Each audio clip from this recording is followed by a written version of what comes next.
Okay, I see the red button, so I'm recording. Okay, today is Monday, March 4th, 2019. Welcome to OL650, Organizational Leadership. 650, the class says Organizational Effectiveness. My name is Dr. Joseph Linton. I'm physically located in Claremont, Florida. For those of you who don't know where that is, it's about 20 miles west of Orlando. And I believe I have at least one student on the call this evening. Yep, that'd be Caitlin Jackson. And Kill, will you take the time to give me just a brief history about who you are? Certainly. So I was born and raised in Duluth, Minnesota. I swam competitively from the age of 5 until I graduated college.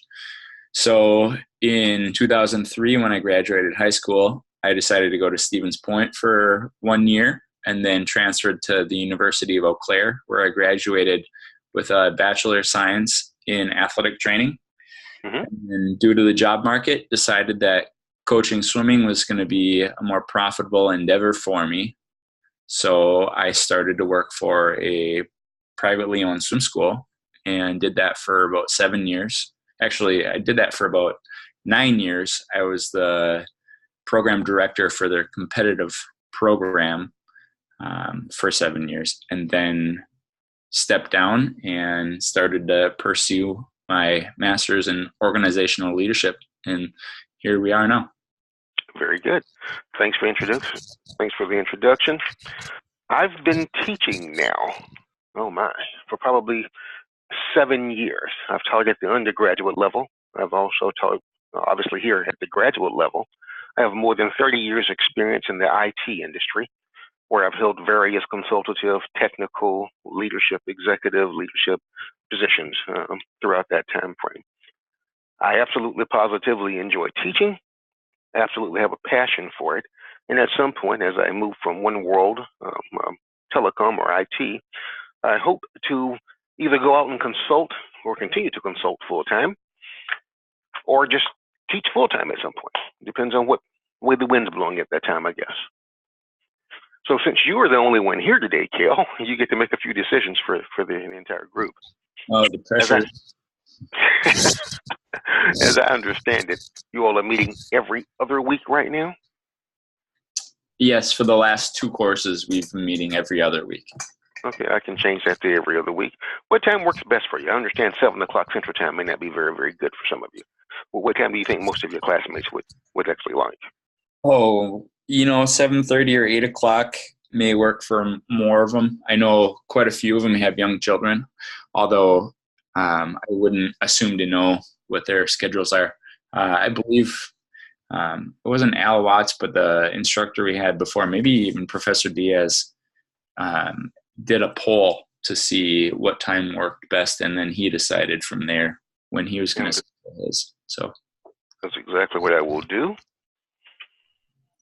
And this is the time when I want to go through the syllabus. This is something that a lot of people tend to ask questions about. Excellent. And I will try not to read the entire syllabus to you.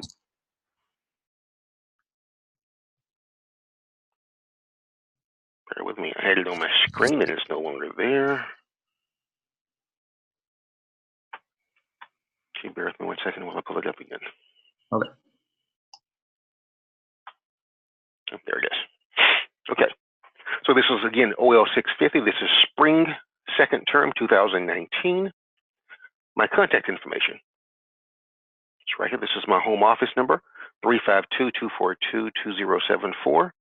And Kill, as you just saw, I actually answer my cell phone at all times of night. It's a part of my job, and I will always be accessible to you all. My email address is jlinton@smumn.edu. This course focuses on assessing the overall effectiveness of various organizations and their approaches to change. The student learning objectives.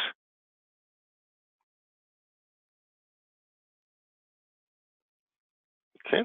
Upon completion of this course, students are expected to be able to apply an organizational development model to design change strategy that may promote organizational effectiveness, articulate organizational problems at the individual, group, and team and organizational levels, recommend solutions to address those organizational problems, and identify institutionalized evaluation techniques for plan change.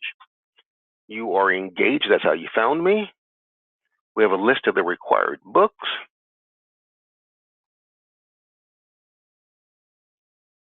And as I understood it via some of your emails, the books were not really available in the bookstore. We have Organizational Transformation. It's a very easy read. We have Understanding Employee Engagement, even an easier read. You could literally read that book in a few hours, the entire book. You have the Cummins and Worley text that you had in the last semester, and Employee Engagement 2.0. Again, very easy reads, but necessary for the course. These are peer-reviewed articles that were actually found in the St. Mary's library, so everything should be accessible for you. Everything in the curriculum, everything in the syllabus should be accessible to you. I personally went out to make sure that they were all there. During week 1, which is what we're going to do today, and this week, we would have introductions. I see that some of you have already done your introductions, and now I'll take the time to respond to those within the next day or so. I would not go through all 8 weeks, but we will take a look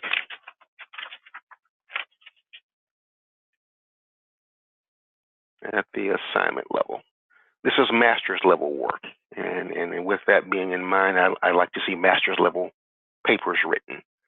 I'm an absolute stickler for APA style, and I think all students with a master's degree should be able to write effectively. So please, please, please take the time to understand that this is a master's level course, and I will hold you all to master's level standards. Now, it has been stated by St. Mary's that 1 graduate credit requires 15 contact or instructional hours. This was a 3-hour course. Discussion boards, which are due each and every week. I would like for each person to post their own initial discussion of 200 to 250 words, and you should use at least 1 reference. That's not very hard. At least 1 reference for that post.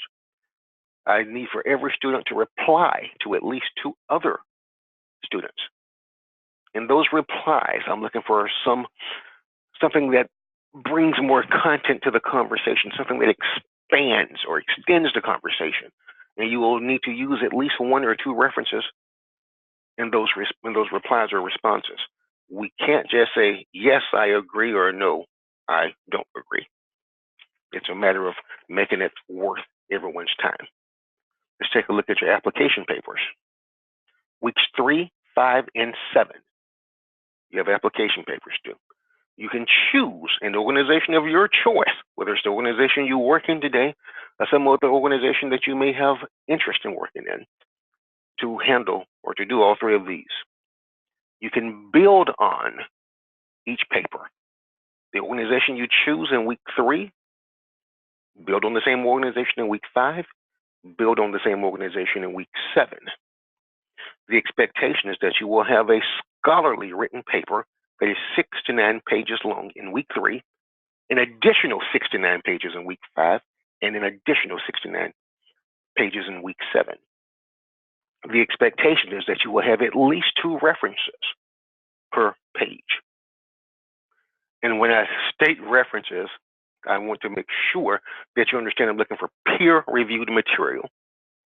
I'm okay with textbooks. I'm okay with some magazine articles or TED Talks, but I don't want to see every single reference from Sports Illustrated or some other journal or periodical that may not be academic in nature. If we take a look at the week 3 application paper, the organization, again, you're going to select 1 organization. And in this, very, very simply, tell me the mission and purpose of the organization. List and describe all features of a high involvement organization, or HIO, in a paraphrased manner. List and describe all HIO features applicable to that organization that you've chosen, and list the results or impacts, positive and or negative, of the HO or HIO features within that organization. And every paper should have a conclusion. Week 5, We'll move on to goal setting. The instructions are there. Please, please, please, again, 6 to 9 pages, and that does not include the cover sheet or reference pages. Define goal setting. List and describe the application stages of goal setting. Describe MBO and the 5 basic steps of MBO. Describe the effects of goal setting and MBO on that organization that you've chosen. Describe performance appraisal and the performance appraisal process. Describe the different types and designs and features of reward systems, or design features rather. List the types of performance appraisals and reward systems used by your organization, and again, give me a conclusion. So if you're combining week 3 and week 5, the conclusion that you wrote in week 3 will more than likely change, and you will have one conclusion on this paper. So leave everything that you left in from week 3, except the conclusion, and then build onto it. Then you will have one conclusion at the end of week 5. Again, 6 to 9 pages, with an additional requirement for at least 2 citations per page. Week 7, the exact same thing. I won't read the entire item to you, but week 7, again, you're going to build upon week 5. So with that stated, again, you're going to have one conclusion at the end of this paper, and an additional 6 to 9 pages with all of these requirements that are listed in the syllabus. You will have case studies, 3 of them, weeks 2, 4, and 6. These are in your textbook, and I believe the pages are written and engaged for you. The page numbers are engaged for you. Answer the questions just as they're written. The questions don't need to be answered in any specific order. Just answer them and submit it to me. I'm looking for a 2 to 4 page count with the same requirements. Everything that you do in this class will be APA. Shared library assignments. I think you've done these before. Can one of you confirm that for me? I'm not quite sure if we've done something quite like this. Okay, so a shared library assignment, essentially what you're going to do is go out and do some research on the internet and bring back to the classroom 2 TED Talks, 2 articles, 2 peer-reviewed articles, 2 seminal articles, 2 of anything that you think would be appropriate for this class. And then the requirement is that everyone will go out there, find 2, and again, comment on. Expectations. Show up every week prepared to write. Write.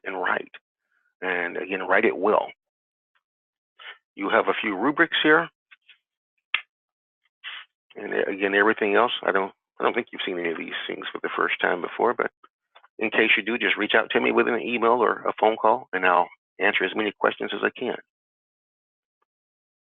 Let's go back here. Some tools, invaluable tools I found over my period of time as a student and instructor is Mendeley.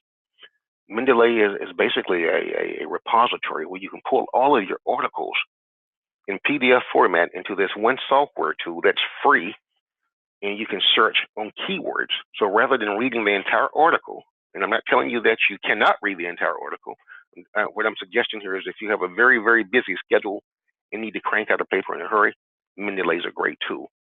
Drag and drop it, look for your search words, and start writing. APA Central.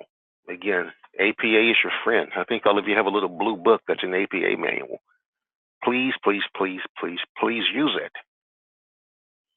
Grammarly, another free application that I hope most of you have seen by now. If nothing else, I think you've probably seen the commercials. They're all over the internet and television. I run every paper that you all submit to me through Grammarly. And if you look very, very carefully at the lower right-hand corner in Grammarly, it will actually grade the paper for you. Now, I also run it through a plagiarism checker that is also in Grammarly. And if your paper has more than 5% of unoriginal material, 5%, I will likely send it back to you. If you return it with more than 5%, I will more than likely grade it as is and assume that it's an issue with plagiarism. The general paper template. I hope most of you have seen this. Back when I first started teaching, Professor Diaz was giving this out in the first class. And just in case you all have not seen it, I've put it in Engage for all of you. Please, please, please use this template. It will make class easier for you. This is what a proper cover sheet looks like, APA style. It's very, very simple. The table of contents will not be needed in this class, so don't. If you do it, you're not wrong. However, it is not a requirement. And the rest of this is really, truly self-explanatory. The gotchas are the headings and the reference page. Please, please, please pay very close attention to your reference page.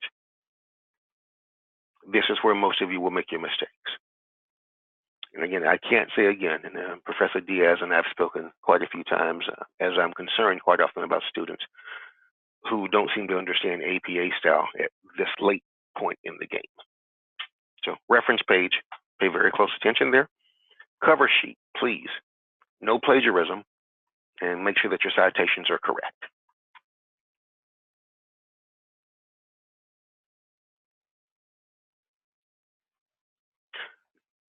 I would typically grade papers twice a week.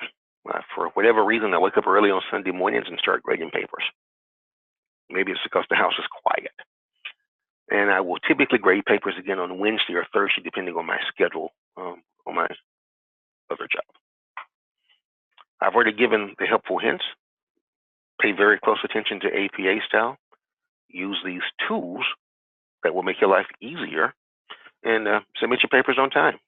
If for whatever reason you cannot submit your paper on time, please send me an email. I don't need to know any of your specifics. I just need to know that your paper is going to be late so that I won't penalize you. I think it's a very, very simple request. The format of let me change that to bi-weekly meetings.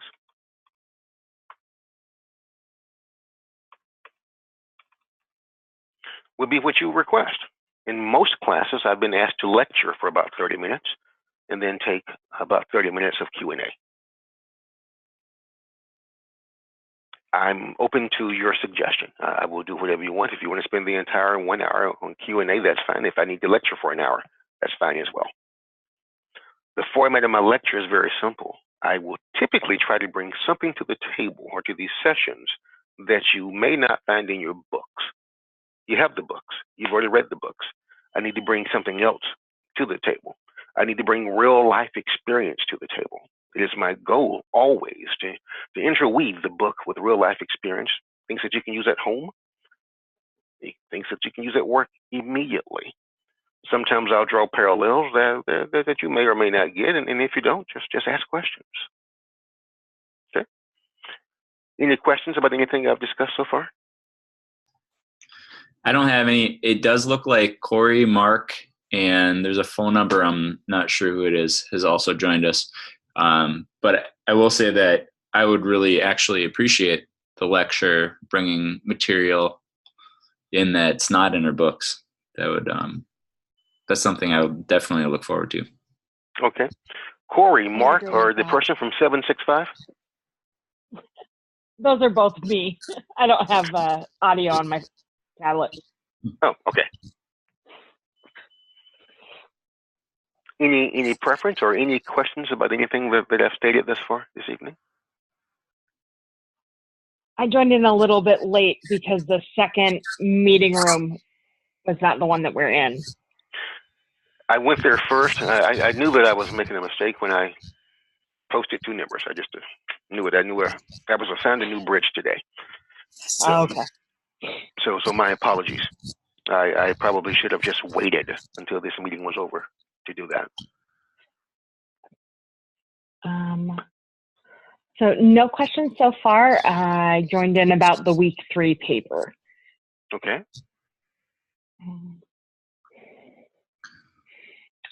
And I would concur that I was not familiar with the library assignments.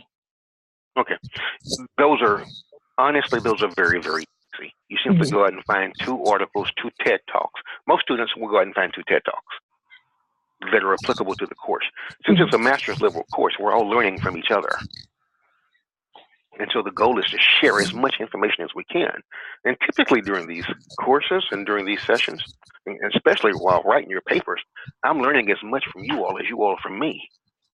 And I find your perspective to be absolutely interesting on most papers. And most students are able to get through this very, very easily. I think I've only had one student who wrote a series of papers, whereas I didn't agree with his position. Everything else was right. So he wound up getting a very, very good grade in the class. I don't have to agree with you in order to pass you. That's the beauty of this. It's the beauty of leadership. I think it's always appropriate to question leaders. Always. I think it's always appropriate to question status quo. And if we don't, then we may never reach a point of reaching our full potential as it relates to organizational effectiveness. Imagine what would happen if everyone in the room had the same thoughts. Imagine what happens when you go into an organization that's filled with yes people. That's the same thought process. So you don't quite get to where you're trying to get to.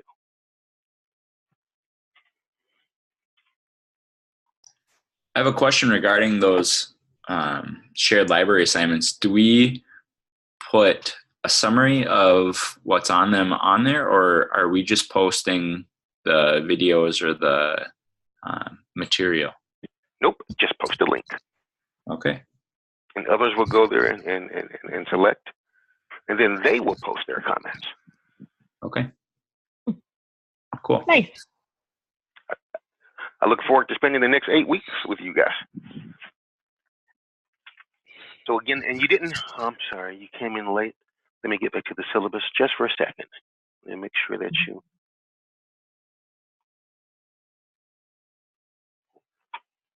understand that. My apologies here. It's just not. My contact information is there. I will make every effort to respond to you within 24 hours. If you don't hear from me within 24 hours, call me. I will answer my phone. I did my doctorate via online. And the one thing that I disliked most is when my professors didn't respond. So I committed to always respond.